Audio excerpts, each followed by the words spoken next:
Kwa kipande cha siku ya leo watu wamenipa kusimama mbele yako kuhubiri jina lake Yesu Kristo kwa Yesu special. Amen. Siku ya leo tunakwenda kujifunza neno lililobeba wazo kuu ama kichwa cha neno kinachosema mwisho wa kurasa za ulimwengu. Wazo kuu limebebwa katika somo la leo ama katika mahubiri ya leo, mwisho wa kurasa za ulimwengu.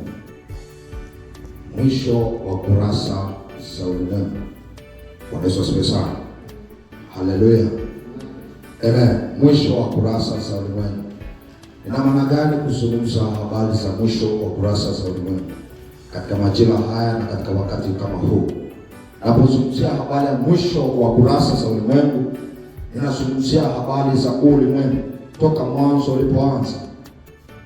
Kama ulimwengu ulianza, basi utakuwa na mwisho. Kama ulimwengu ulitengenezwa ukawa na mwanzo, hivyo hivyo ndivyo utakapokuwa na mwisho. Kama jinsi ambavyo kitabu kinakuwa na mwanzo lakini pia kinakuwa na mwisho, ndivyo jinsi ambavyo ulimwengu ulivyoanza. Anaposema kwamba hapo mwanzo, kama jinsi ambavyo ulimwengu ulivyoanza, ndivyo jinsi ambavyo ulimwengu hivyo hivyo kuna mwisho ambao unakuja.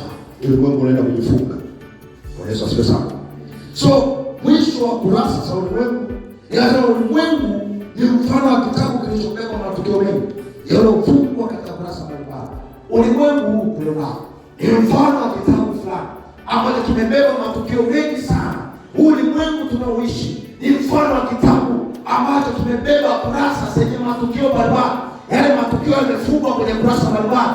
Kwa ulimwengu tulionao, tunauishi leo, tumesaliwa kwenye ulimwengu, tumesaliwa, tumekuwa, tukakutana na historia za watu wa kale, tumekutana na historia za mababu wa kale, tumekutana na historia mbalimbali za watu waliokwisha kupita, watu wa kale. Sasa ulimwengu tulionao ni ulimwengu uliobeba matukio yaliyofungwa kwenye kurasa mbalimbali. Ulimwengu tunaoishi, tunajua kwamba tunaposoma habari za historia, tunajua habari za historia za kina Adam na Hawa, tunaposoma kwamba habari yao yale bustani ya Eden, tunasoma maelezo mbalimbali, matukio waliyofanya. Tunaposoma habari za Nuhu, kumbe Nuhu alijenga safina, huo ulikuwa ukurasa wa Nuhu katika ulimwengu. Tunaposoma habari ya Sodoma, kumbe Sodoma iliteketea kwa moto, huo ulikuwa ukurasa moja katika ukurasa katika kitabu cha ulimwengu. Tunaposoma habari ya Ibrahim na Sara, tunajua kwamba kumbe Ibrahim na Sara ni sehemu ya historia au ya kurasa ya kitabu cha ulimwengu. Ulimwengu ni kitabu ambacho kimebeba matukio yaliyofungwa kwenye kurasa mbalimbali. Bwana Yesu asifiwe sana. Haleluya. Kama ilivyokuwa mwanzo, Biblia inasema kwamba hapo mwanzo Mungu aliumba mbingu na nchi. Hapo mwanzo maana Mungu anaanza kutengeneza dunia, anaanza kutengeneza ulimwengu. Mungu anaanza kutengeneza ulimwengu ambao tunaishi leo. Alipotengeneza Bwana, kumbe ulikuwa mwanzo, kumbe kulikuwa na mwanzo. Ule mwanzo ndipo Mungu alianza kutengeneza ulimwengu. Sasa ndipo hivyo hivyo Biblia inasema kwamba kuna mwisho wa dunia. Huo mwisho wa dunia ndio mwisho wa kurasa zote. Unaenda kuhitimisha kurasa zote, kurasa za kina Nuhu, kurasa za kina Yusufu, kurasa za kina Yakobo, kurasa za matukio mbalimbali yaliyopo kwenye ulimwengu, kurasa za kina Michael Jackson. Kuna kipindi walitawala, wakashamiri duniani, wakawa maarufu duniani, wakaitrend duniani, wakatengeneza historia duniani. Tunaposoma kurasa za watu maarufu duniani, hata leo wanatengeneza historia kurasa za ulimwengu. Hawa watu wote ulimwengu mzima waliokuja kutengeneza historia, kina Adolf Hitler na watu wengine wote wanaofahamu katika ulimwengu, wapo na kurasa na matukio yao yamefungwa kwenye kurasa za ulimwengu. Bwana Yesu asifiwe. Haleluya. Kwa hiyo wasoma mara pengine wengine wakaishi, wakaona, wakawatengenezea watu macho yao watazame kana kwamba duniani ni mahali pa namna gani.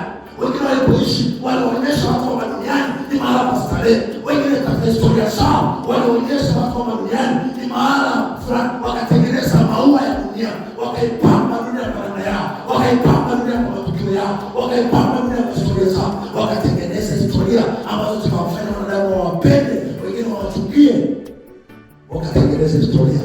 Hizo historia zote zimefungwa kwenye kurasa mbalimbali ya kitabu cha ulimwengu. Yesu asifiwe sana. Haleluya. Bwana asifiwe. So ulimwengu unaposema kwamba mwisho wa kurasa za ulimwengu, tunao wengi ambao tunawashuhudia leo waliotengeneza historia mbalimbali. Wenda hata mzazi wako, wenda hata mababu zetu katika ukoo zetu tofauti walitengeneza historia. Unapozaliwa kwenye ukoo fulani, unakutana na baba na kusimulia babu yako alikuwa hivi na hivi na hivi. Kumbe babu yako alishawahi kupita kwenye hii dunia, akatengeneza historia, akatengeneza matukio.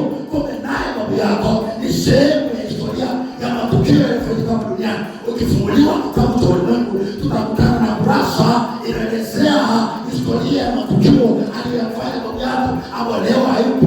Ukurasa wako umefungwa kwenye kurasa, historia zake imefungwa kwenye kurasa fulani. Kwa Yesu apewe sifa. Haleluya.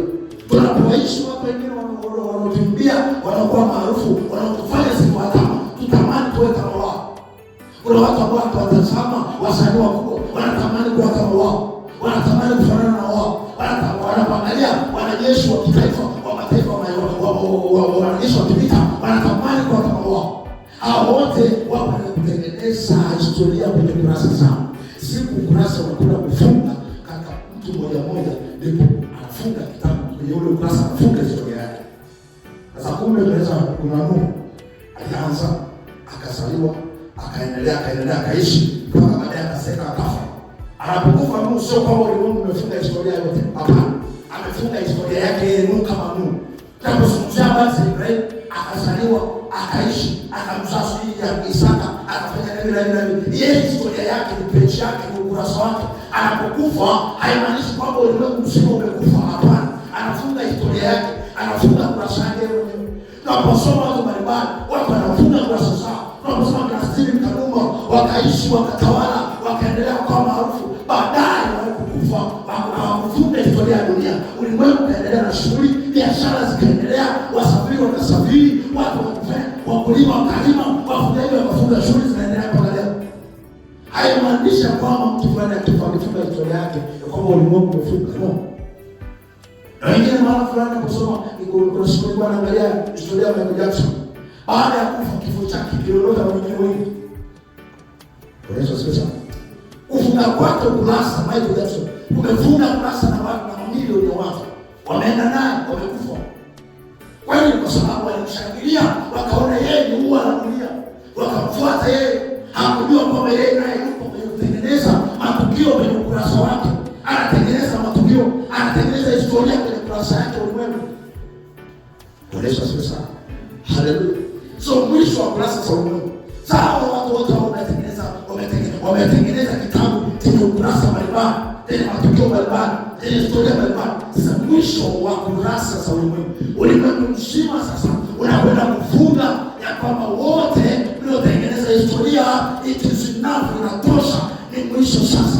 Ni sawa nimefungua kitabu cha Biblia, nimefungua Mwanzo, nikaingia Kutoka, nikafungua, sasa ninafunga Ufunuo, ninafunga na kama wa Biblia. Ndipo ulimwengu unakwenda kufunga sasa. Kwa Yesu asifiwe sana. Haleluya. Bwana apewe sifa.